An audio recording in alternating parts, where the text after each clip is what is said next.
Hello good evening students. जैसा कि आप लोगों को सभी को पता है कि आपका सीटेट का एग्ज़ाम होने वाला है। It is of 7 July and Sunday है। तो आप आराम से जाइए, अपना एग्ज़ाम दीजिए। पैनिक होने की ज़रूरत बिल्कुल भी नहीं है। और आज की रात अच्छे से आप सोइए, क्योंकि हेल्दी नींद अगर होगी तो आपका ब्रेन एग्ज़ाम में बहुत ही अच्छे तरीके से वर्क करेगा।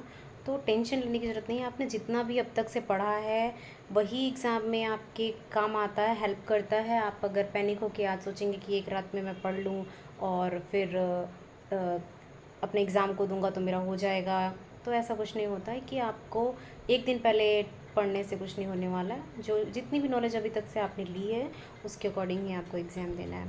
बस ये कहूँगी कि आप थोड़ा सा रिवीजन कर लीजिएगा सीपीडी का, और मैथ्स के जो भी फॉर्मूले हैं, साइंस के जो भी फॉर्मूले, साइंस के जो भी बेसिक फैक्ट्स हैं उसको पढ़ लीजिएगा तो आपका हो जाएगा। ठीक है, तो आपको टेंशन लेने की ज़रूरत बिल्कुल भी नहीं है। आप लोग को ऑलरेडी पता होगा कि 150 मार्क्स का एग्ज़ाम होता है। इसमें 150 क्वेश्चंस आते हैं और 150 मिनट्स के होते हैं। दैट मीन्स 1 मिनट में एक क्वेश्चन, और अगर आपका क्वेश्चन सही होता है तो आपको 1 मार्क्स मिलेंगे। तो इस चीज़ का ध्यान रखेंगे आप।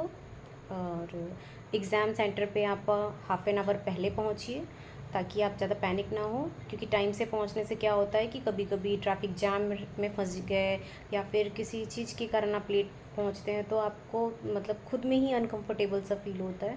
तो अगर आप थोड़ा पहले पहुंच जाएंगे तो कंफर्टेबल रहेंगे और आप दिमाग शांत रहेगा तो आप वहाँ पे ज़्यादा अच्छे से परफॉर्म कर पाएंगे।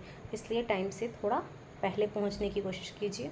अपने आप को हाइड्रेट रखिए, पानी पीते रहिए, जिससे आप, क्योंकि मेटाबॉलिज़्म बहुत ही वर्कफुल होता है आपके एग्ज़ामिनेशन के दौरान में, तो आप पानी वानी पीते रहिए, थोड़ा सा हाइड्रेट रहेंगे। ओएमआर शीट ध्यान से फिलअप कीजिएगा, क्योंकि बहुत से बच्चे होते हैं जो ओएमआर शीट फिलअप करते टाइम पे गलती कर देते हैं। तो ध्यान से फिलअप कीजिएगा। इसका कोई ऐसे फास्ट एंड फ्यूरियस कोई रूल नहीं है, बस ध्यान से फिलअप करेंगे तो सारी चीज़ें अच्छे से हो जाएंगी।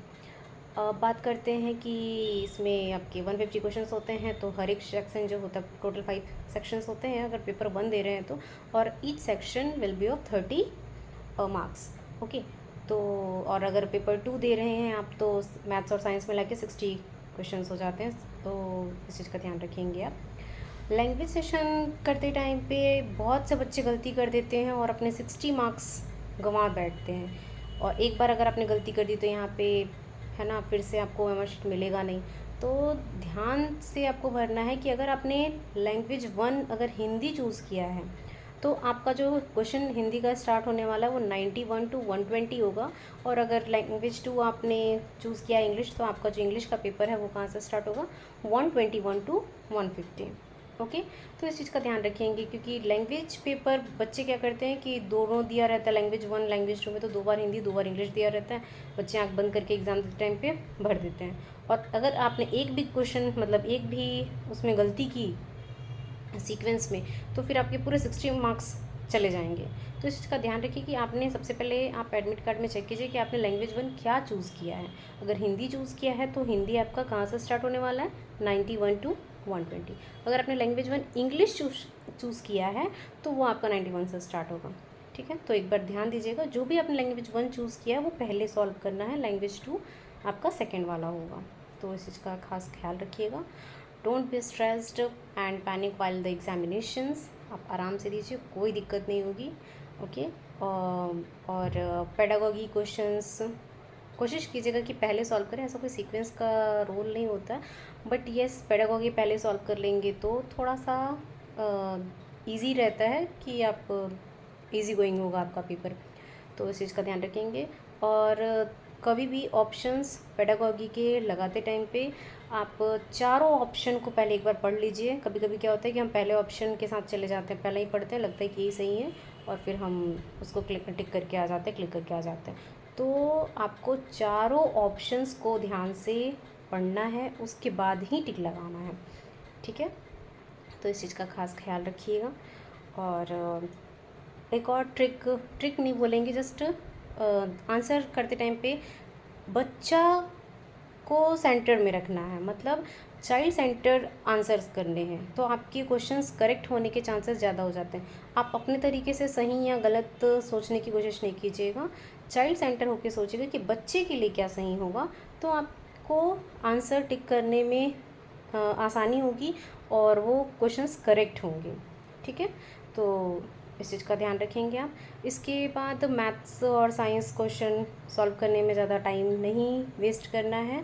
जो आपसे क्वेश्चन पहले बनते जा रहे हैं आप उसको सॉल्व करते जाइए। जो क्वेश्चन लग रहा है कि इसमें थोड़ा टाइम लग रहा है तो पहले जो आपको सॉल्व होते जा रहे हैं वो पहले सॉल्व करते जाइए, और जो बच जाएंगे उसको बाद में कर लीजिएगा। और टाइम बचाते चलिए, जैसे 30-30 मिनट का हर एक सेक्शन है आपका, तो आप 25 मिनट के अंदर क्वेश्चन सॉल्व करने की कोशिश कीजिएगा, और 5 मिनट में आप OMR सीक्वेंशियली फिल कर कीजिएगा। ऐसा नहीं कीजिएगा कि पूरा एक साथ मैं 100 क्वेश्चन सॉल्व कर लूँ, 150 क्वेश्चन सॉल्व कर लूँ और उसके बाद मैं एक साथ करेक्ट टिक करूँगा आंसर या करूँगी आंसर। तो इसमें क्या होता है कि अगर एक भी आपने क्वेश्चन का ऑप्शन गलत लगा दिया तो लाइन से गलत होने के चांसेस बढ़ जाते हैं। तो एक एक सेक्शन वाइज आप कीजिए ताकि आपके क्वेश्चंस गलत ना हो और आप एग्ज़ामिनेशन आपके अच्छे जाएँ। बेस्ट ऑफ लक, अच्छे से एग्ज़ाम दीजिए। Thank you.